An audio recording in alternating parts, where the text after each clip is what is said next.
नमस्कार। आज हम एक बहुत ही मार्मिक, दिल को छू लेने वाली कविता पर बात कर रहे हैं। एक भूले हुए बुजुर्ग की गुहार।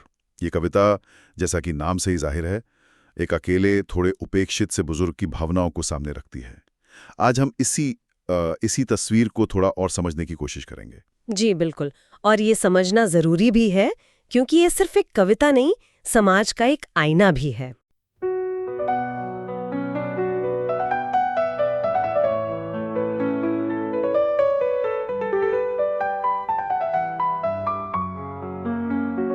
घर के आंगन में झुर्रियों में लिपटा, अपने खोल में सिमटा एक बुजुर्ग निराश हताश।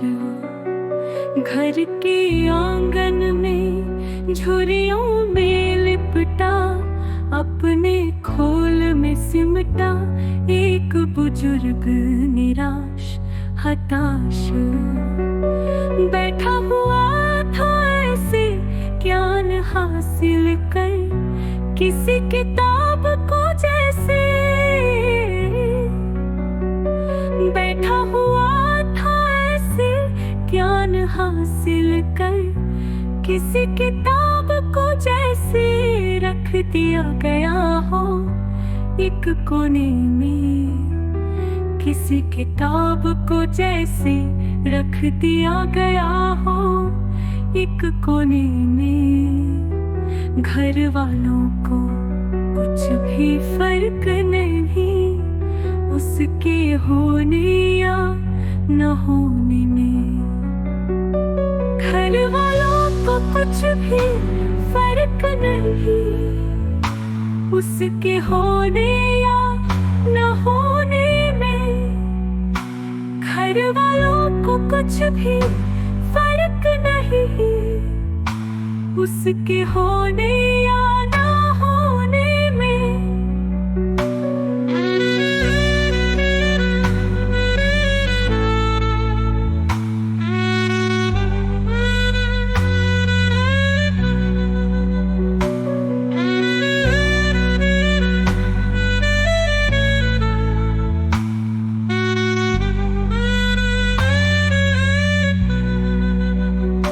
घर के बाहर गली से एक आवाज, रत्ती कबाड़ वाले आए। घर के बाहर गली से एक आवाज, रत्ती कबाड़ वाले आए।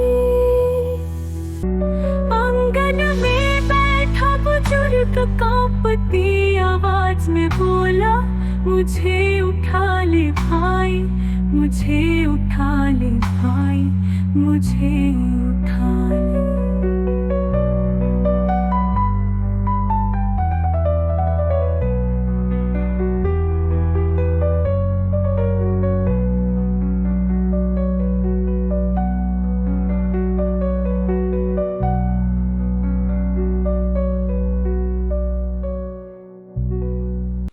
ये कुछ पंक्तियां हैं जो हमें सीधे एक अकेले, मतलब नज़रअंदाज किए गए बुजुर्ग के मन की दुनिया में ले जाती हैं।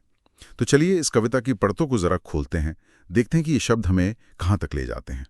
शुरुआत ही देखिए कितनी मार्मिक है, एक तस्वीर सी खींच देती है ना।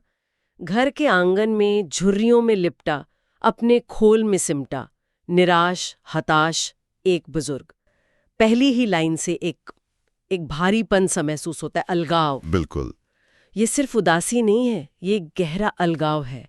जैसे आपने कहा, भारीपन। झुर्रियों में लिपटा, ये सिर्फ उम्र नहीं है, शायद जिंदगी के तजुर्बे, वो सिलवटें हैं।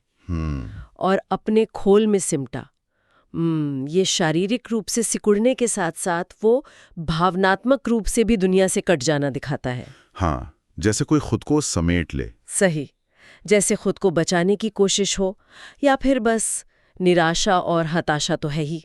ये खोल में सिमटना वाली बात मुझे सोचने पे मजबूर करती है। क्या ये मतलब एक डिफेंस मैकेनिज्म है समाज से, या शायद परिवार से ही दूरी, या फिर मजबूरी? मेरे ख्याल से ये दोनों का मिला जुला रूप हो सकता है। देखिए, जब आपको महसूस होता है कि आपकी मौजूदगी अहमियत नहीं रखती, हम्म तो इंसान अंदर ही सिमटने लगता है। ये खुद को बचाना भी है और उपेक्षा का नतीजा भी। और यही उपेक्षा है ना, इसी को कविता आगे एक बहुत बहुत चुभने वाली उपमा से बताती है। ज्ञान हासिल कर किसी किताब को जैसे रख दिया गया हो एक कोने में। सुनने में कितनी साधारण सी तुलना लगती है, पर चोट गहरी करती है। हाँ, ये बहुत शक्तिशाली रूपक है। रूपक मतलब एक ऐसी तुलना जहां जैसा शब्द इस्तेमाल किए बिना ही दो चीजों को एक कर दिया जाता है। यहाँ बुजुर्ग वो किताब है जिसका ज्ञान तो ले लिया, हाँ, मतलब इस्तेमाल कर लिया, बिल्कुल इस्तेमाल कर लिया, और अब वो कोने में पड़ी है। अब उसकी कोई जरूरत नहीं समझी जाती। ये सीधे सीधे उनके अनुभव, उनके ज्ञान की डीवैल्यूएशन, मतलब अवमूल्यन की तरफ इशारा है। तो मतलब ये हुआ कि जब तक उनसे कुछ मिल रहा था, चाहे वो सलाह हो या मदद, तब तक ठीक था। और अब जब वो शायद उतने सक्रिय नहीं रहे, तो उनका जीवन भर का तजुर्बा भी बेकार हो गया। ऐसा कविता तो कुछ ऐसा ही इशारा कर रही है। अगली ही पंक्ति है, घर वालों को कुछ भी फर्क नहीं उसके होने या न होने में। ये उस किताब वाली बात को और पुख्ता कर देता है ना? बिल्कुल। वो सिर्फ कोने में पड़ी चीज नहीं, बल्कि ऐसी चीज जिसका होना न होना बराबर है। अब सोचिए, ये एहसास किसी भी इंसान के लिए कितना पीड़ादायक होगा, जैसे उनका वजूद ही बेमानी हो गया हो। ये पढ़कर वाकई लगता है कि उनकी कीमत उनकी यूटिलिटी से आंकी जा रही है, उनकी उपयोगिता से। और जब वो उपयोगी नहीं रहे, तो उनका अनुभव, उनकी पहचान सब हाशिए पर। और यही हाशिए पर धकेले जाने का दर्द, ये निरर्थकता का भाव, यही हमें कविता के चरम बिंदु तक ले जाता है। वो पॉइंट जहां इंसान अपने होने को ही बोझ समझने लगता है। हाँ, वो मोड़ तब आता है जब गली से एक आवाज आती है, रोजमर्रा की आवाज है, रद्दी कबाड़ वाले की। लेकिन उस बुजुर्ग के लिए इस आवाज के मायने एकदम अलग हो जाते हैं। और यहीं पर कविता का सबसे दिल दहला देने वाला हिस्सा है। बिल्कुल सही। जब वो बुजुर्ग कांपती आवाज में, शायद फुसफुसाते हुए कहता है, मुझे उठा ले भाई, और इसे एक बार नहीं 3 बार दोहराता है। 3 बार? हाँ, ये चरम निराशा है। ये खुद को रद्दी कबाड़ के बराबर समझने की हद है। वो 3 बार दोहराना शायद उस इच्छा की गहराई दिखाता है, एक तरह की अंतिम पुकार। उस दोहराव में एक अजीब सी शिद्दत है। ये सिर्फ निराशा नहीं लगती, ऐसा लगता है जैसे उस स्थिति से, उस नजरअंदाजी से, उस बेमानी हो चुके जीवन से बस किसी भी तरह छुटकारा पाना है। लेकिन खुद को रद्दी कहना, ये किस हद का आत्म तिरस्कार है, सोचकर ही सी हैरान होती है। ये उस बिंदु पर पहुंचने की कहानी है जहां इंसान अपनी कीमत आंकना ही छोड़ देता है। यहाँ भाई का संबोधन भी देखिए। शायद उस अजनबी कबाड़ी वाले में एक आखिरी मानवीय संपर्क ढूंढने की कोशिश। हो सकता है। या शायद ये सिर्फ एक आम संबोधन है जो उस बुजुर्ग की बेबसी को और गहरा कर देता है।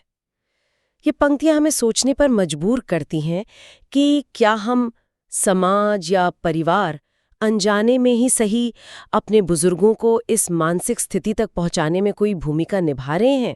तो इन चंद पंक्तियों से हमने क्या समझा, निचोड़ क्या है? ये कविता बहुत ही सरल शब्दों में बुढ़ापे के अकेलेपन, उपेक्षा और वो जो फीलिंग ऑफ वर्थलेसनेस है, निरर्थकता, उसके गहरे समंदर को सामने रख देती है। इसमें जो बात मुझे सबसे ज्यादा प्रभावित करती है वो है इसकी सादगी में छिपी गहराई। कोई भारी भरकम फलसफा नहीं है, बस सीधे दिल पर चोट करने वाले शब्द हैं। एक अहम सवाल जो ये कविता उठाती है वो ये है कि हम अनुभव को, तजुर्बे को कैसे देखते हैं?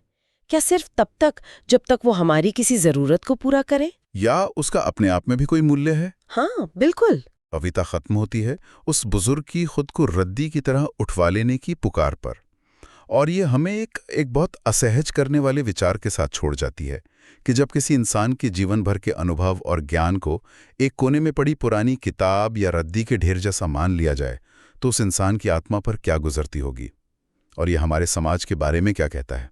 सोचने वाली बात है।